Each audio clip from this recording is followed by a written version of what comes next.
want to talk about our opponent. They're bigger, faster, stronger, more experienced. And on paper, they're just better. And they know it too. But I want to tell you something that they don't know. They don't know your heart. This is Patchwork Heart Ministries' Young Catholics Respond, brought to you by Breadbox Media. Now, here's your host, Bill Snyder.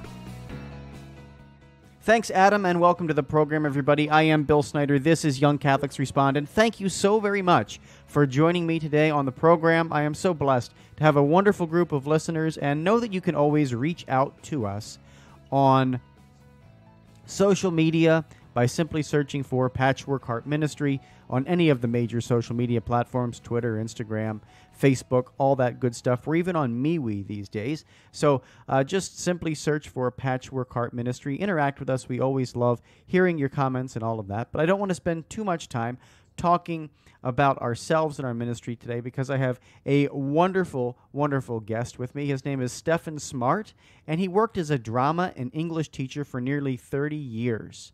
He also got involved in acting while he was at college and decided that it would be a career path for him. And after that, he also married his wife, Susie. They have 3 grown-up children, and he lives in Southampton, Hampshire in the United Kingdom. So, Stefan, welcome to the program, and thank you so very much for joining me today on Young Catholics Respond from all the way across the pond. Oh, it's great to be with you, Bill. Thank you very much for inviting me. Thank you. Absolutely. And, you know, Stefan, I would just love, you have a wonderful website, and it's called im-mark.com, and it is a full performance of the Gospel of Mark from the perspective of Mark, right? And it's just fantastic. And so we're going to talk a lot about that. But before we get into talking a little bit about that, what I would like to do is just, for you to tell us your faith journey. And in however the Holy Spirit wants to reveal that for our listeners today, and whatever's on your heart, we'd just love to hear your faith journey. Sure. Thank you so much, Bill. I think the first thing I need to say is that I'm not a Roman Catholic, but I do have a lot of friends who are Roman Catholics. And as you'll see, when I talk about my faith journey, I think we would find ourselves having much in common. I basically was baptized in the Eastern Orthodox Church because my mum is a Greek. But although I used to go to the Church of England when I was a young boy, I don't think I had a sense of real faith. And it wasn't until I was at university that something of a breakthrough occurred to me. And it was my girlfriend, actually, who incidentally is now my wife, who said to me, I want to go back to church. And I thought to myself, as far as I was concerned, that was the end of our relationship, because I wasn't going to have anything to do with a person who believed in Christ. As far as I was concerned, they looked drab, they looked dull, they looked boring. It just wasn't for me. But anyway, she did give me a couple of books to read. And one Saturday, I read these from cover to cover and found myself thinking, actually, there may be something in this. And before I knew it, I thought I better start praying then. And the way I prayed was rather unusual. Now I look at it now, I think it was rather like an examen prayer, but I didn't know that at the time. It was basically talking about my day to God. I didn't know whether God existed, you understand. I just thought he might exist. So I was talking to the ceiling at this stage. And I talked about every single incident that happened, right from the beginning, right through to the end. But as I talked, there were interesting details of the day that came to my mind, which I'd forgotten about, which seemed to me to make me feel uncomfortable, things I'd done wrong. And I'd never really thought those sort of things were wrong before, like telling a white lie to a friend, or spending a longer time than usual, kind of looking at a woman's figure. It just felt kind of wrong. And I began to think of other things that had happened in the less recent past. And more things came to my mind. And before I knew it, I was on the floor crying and saying, God, I don't even know if you exist, but please forgive me. And there, in that very kind of gloomy but kind of beautiful atmosphere, there was this sense of someone else in the room. something, a warmth, a presence. And I knew I was being loved. It wasn't just some kind of amorphous mass. It was a real presence in the room. And I heard what I thought was a voice saying, "Bless you, my son." I don't want to go on too long on this one story, but it was absolutely revolutionary as far as my life was concerned. The next day, I went by chance. I'd been invited to go to a church meeting. And interestingly, the same thing happened. That sense of God there, God's love permeating everything. And the people there were faith-filled. And there was a guy, one of the leaders, who said, there's a story in the Bible about a guy called Jabez, whose name means pain. And he made a joke about this. And he said, wouldn't it be weird if your name meant pain? Wouldn't it be actually quite an awful thing to happen to you? And everyone was laughing at his jokes except me, because my name, Smart, means pain. Because I studied English at university, I knew the Anglo-Saxon version of that. Smet means pain. And then he said, and Jabez asked God to bless him, and that's exactly what God did. He blessed him. And I remembered back to that previous night, "Bless you, my son." And I knew, even though part of me resisted, that God was real. And that was the end of me living my life for my own sake. It was about giving my life to him, because if he was real, then he's Lord of the universe, and he's Lord of my life too. So that's how it happened. And I was 24 years old, and my world turned upside down in a good way. I told my girlfriend, she was annoyed with me because I'd got there first, but within a week I proposed, and we got married within 8 months. And she's now my wife. We've been married over 38 years now. And I started going to church. Wonderful, wonderful times. There's much more I could say about my life in church, because, as I said earlier, I used to go to, and I still do, I go to an evangelical charismatic church in Southampton. So it's very, very perhaps different to, I don't know, the majority of Catholic churches, I guess.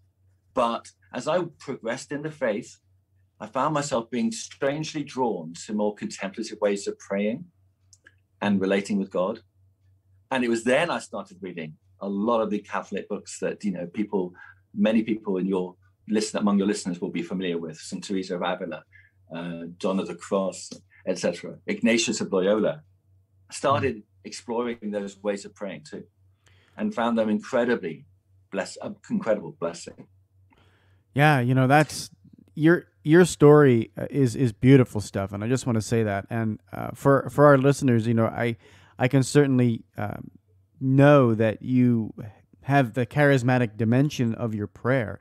Our listeners are pretty familiar with that, because I am, and my ministry is a charismatic ministry. I focus a lot on the Catholic charismatic renewal. So a lot of the things that you are and you have experienced, our listeners are familiar with, because we talk about them on the program.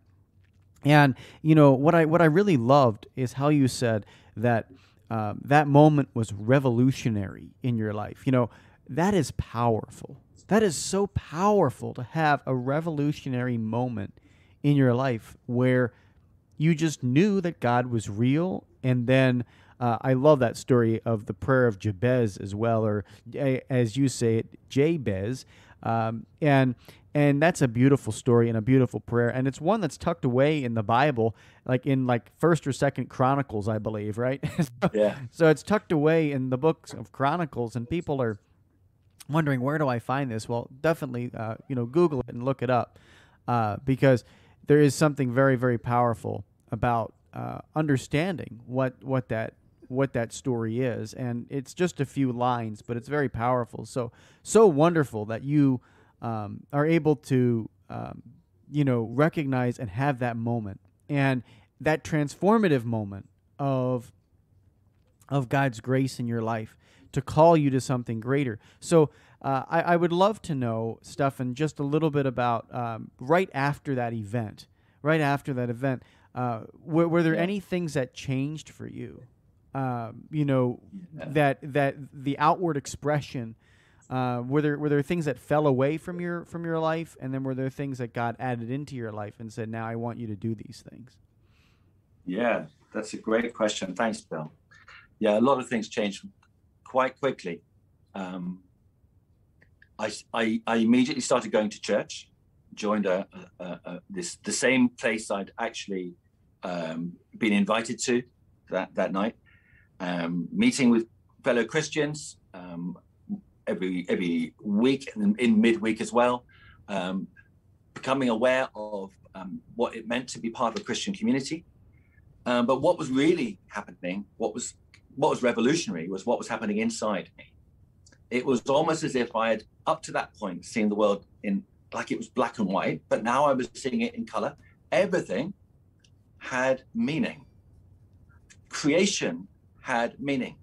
The Bible, which had been a book, which was on my top shelf and very rarely taken down or used, I opened it up and it wasn't boring anymore. It had meaning. Everything I was reading had meaning. It was speaking to me. And prayer, this idea that the person who'd come into my room was someone who wasn't just going to go away, but actually I could relate to, not only at a certain point in the day, but all the time if I chose to. Unbelievable. And the fact that he was kind and wanted my best interests. He's looking out for me.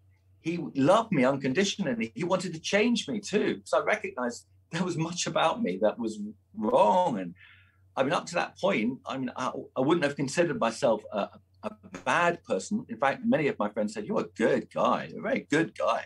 But actually, I knew very quickly that some of my activities and some of my behaviors were completely wrong. So the idea, my attitude to sex, for instance, was one of those big things. And I think I just knew that I loved this person. He'd done so much for me. He'd forgiven me. I couldn't do something else which would upset him or offend him. So that was that as far as I was concerned. And the other big thing that happened, Bill, was that I began searching and praying about my life. So, Lord, I said, here I am, 24 years old, and you've got me. What do you want to do with it? It's not mine anymore to kind of be in charge of. It's yours. How are you going to use it? What do you want?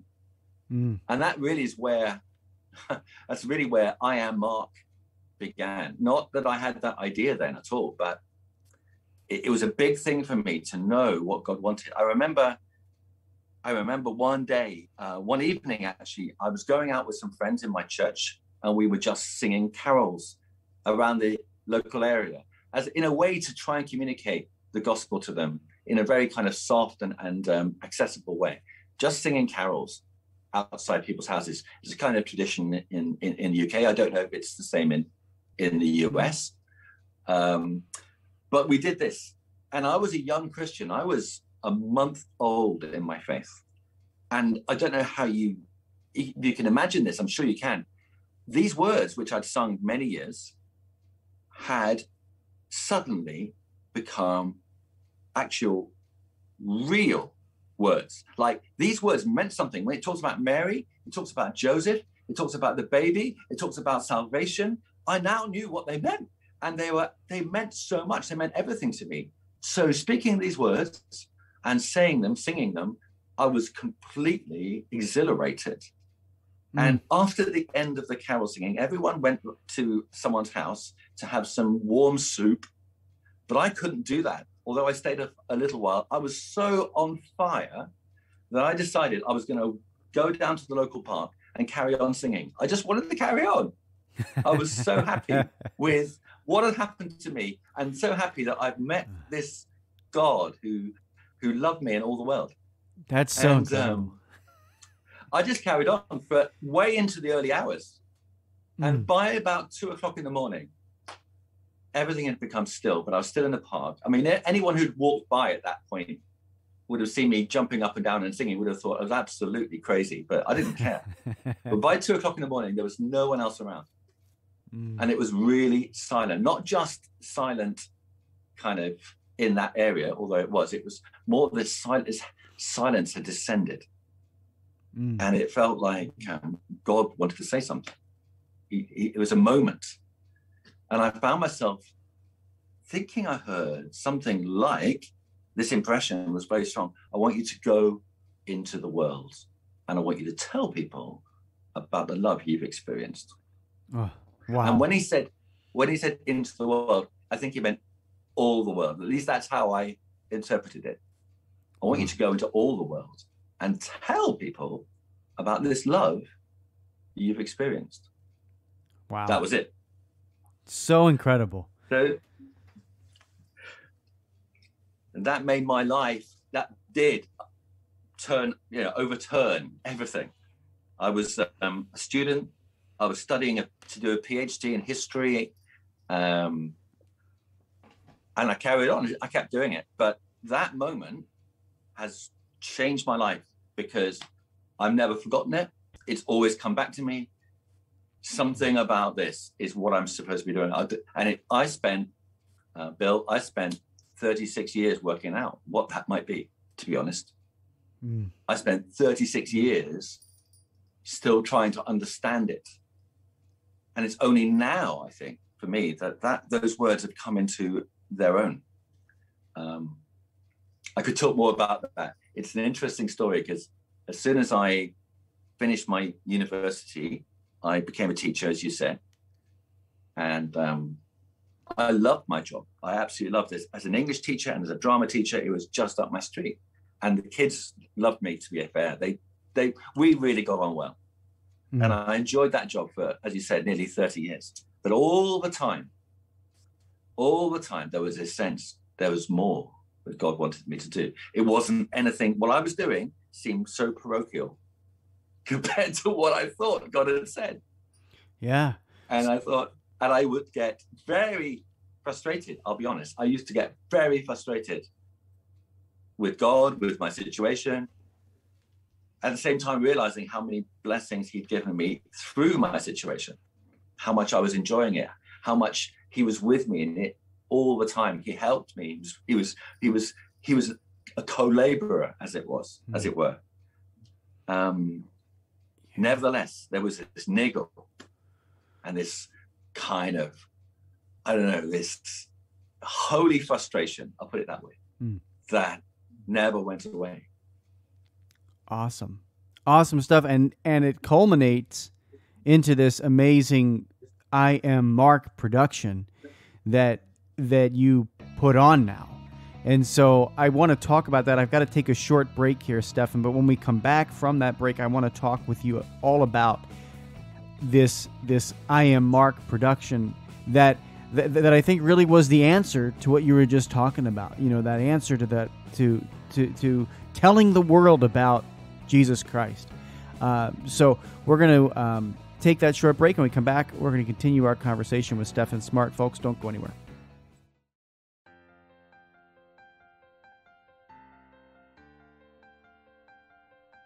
Over 2,000 years ago, two disillusioned disciples walked along a dusty road to Emmaus.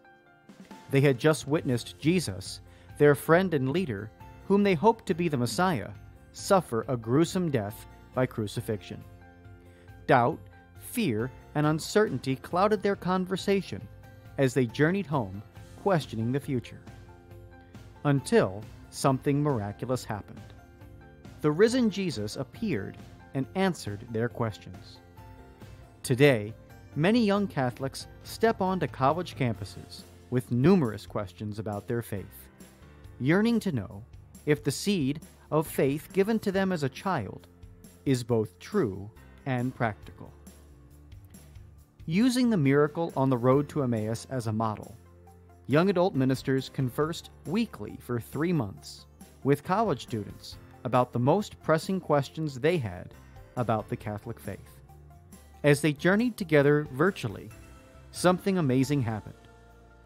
Doubts disappeared, fears faded, and Jesus revealed that He is still alive. Hearts Burning Within Us, the latest book from Patchwork Heart Ministry, scheduled to be released in the summer of 2021, is a result of that grace-infused conversation. To pre-order your copy and help spread the word about the book, visit patchworkheart.org. What's the S stand for?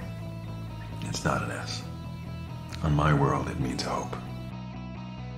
Welcome back to Young Catholics Respond. Once again, Bill Snyder. Hey everybody, welcome back here to Young Catholics Respond. I'm Bill Snyder, and today my guest is Stefan Smart, and we're talking with him. He had an amazing faith journey. If you missed the first half of the program because you're listening to this on the radio, I encourage you to go back and get it on the podcast feed because it's a beautiful journey, a wonderful journey of how God's love captivated him. But it also moved him so powerfully into creating and this wonderful on-stage presentation called I Am Mark. And so, Stefan, I would love for you to just tell people about this. It's a staging of Mark's gospel. It's incredible, right? It's like as Mark would be sharing this from his perspective. So just share with us how this whole thing came to be. Sure. So, I Am Mark. It used to be called Mark in the Park and still is on days when it's out in the open air. It's basically the whole of the gospel, spoken but also performed by one man. That's me in this particular case. And that's, as I understand it, is exactly how Mark's gospel was meant to be presented. Not simply read. In other words, most people couldn't read books in those days. It was told as a story, and it was told from beginning to end, not just in bits, like we sometimes read it in church, but right the way through. And I think it's a real blessing to do that, actually. And it would be performed too. It would be part of one person taking all the characters. And as far as I try to, in some way, replicate that. And it's been a very, very exciting journey to do it. That's fascinating. So you take all the different characters in the gospel and you bring them to life in a dramatic reenactment and reading of it.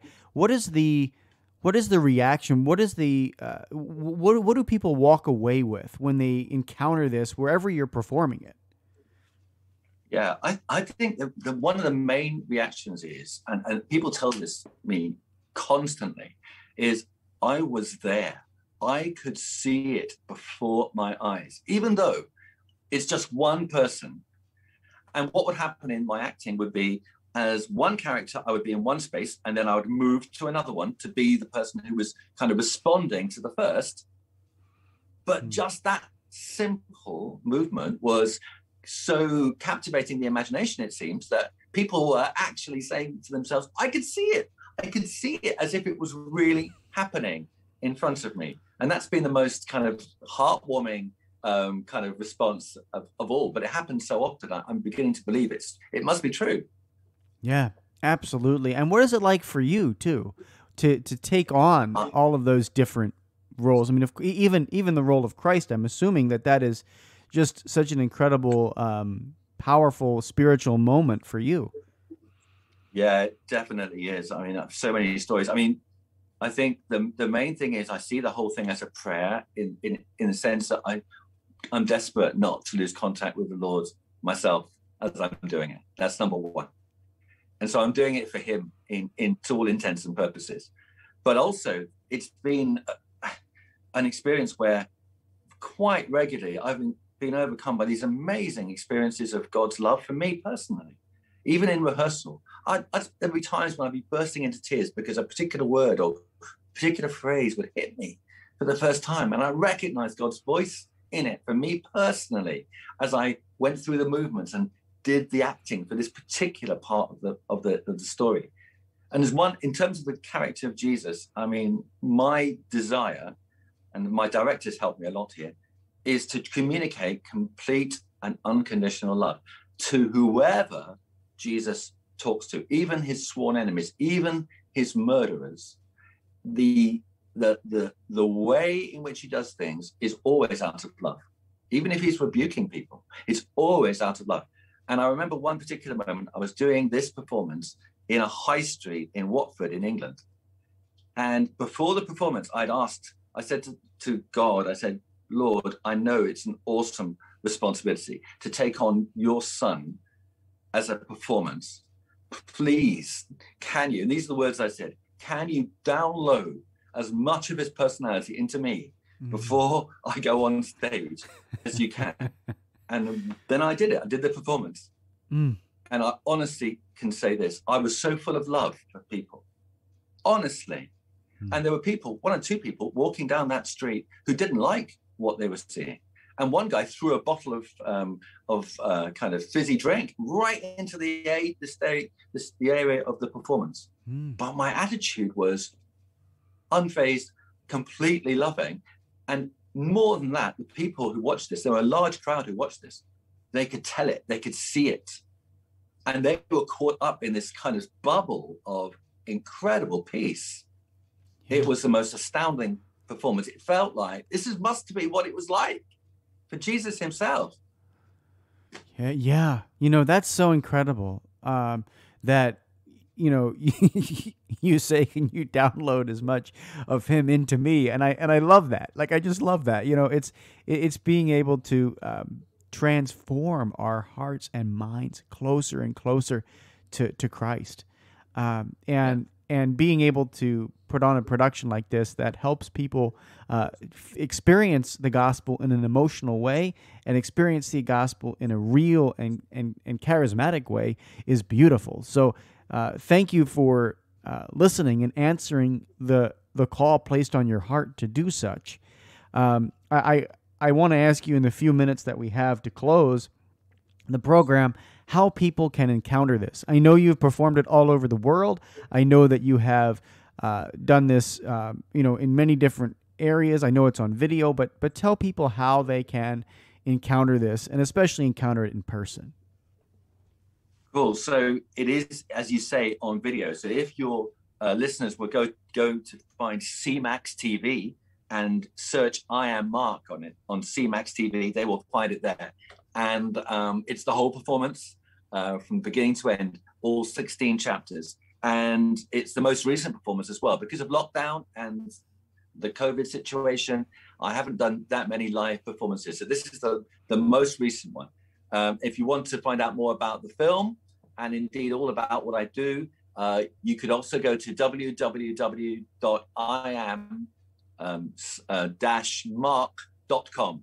And there you'll see all sorts of things about what I'm up to. But my hope is I can do live performances really soon. I've got plans in my mind already. I feel inspired to take those forwards. Awesome stuff. And the website for people who are interested in learning more and booking this as well, very simply, iam-mark.com, right? And that's all they have to do is go to that website, and they'll be able to find all the information out, Stefan, correct? That's correct. Brilliant. Awesome. Well, Stefan, I really want to thank you from the bottom of my heart today for coming on and sharing your faith and also your mission. It's been wonderful talking with you, and hope to have you back on the program again. Thank you so much, Bill. Thanks again for inviting me. I really enjoyed it. Absolutely. Well, folks, thank you for tuning in today. And know that if you miss anything or you want more information about our ministry as well, you can always just head over to patchworkheart.org. It's that simple. But until next time, from all of us here at Patchwork Heart Ministry, I'm Bill Snyder. Keep beating to your Catholic heart.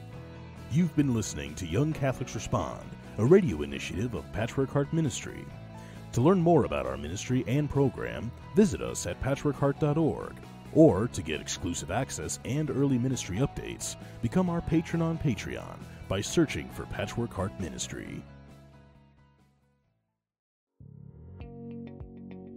Did you enjoy this podcast? Listen to other podcasts from Patchwork Heart Ministry by following Patchwork Heart Radio wherever you listen to podcasts.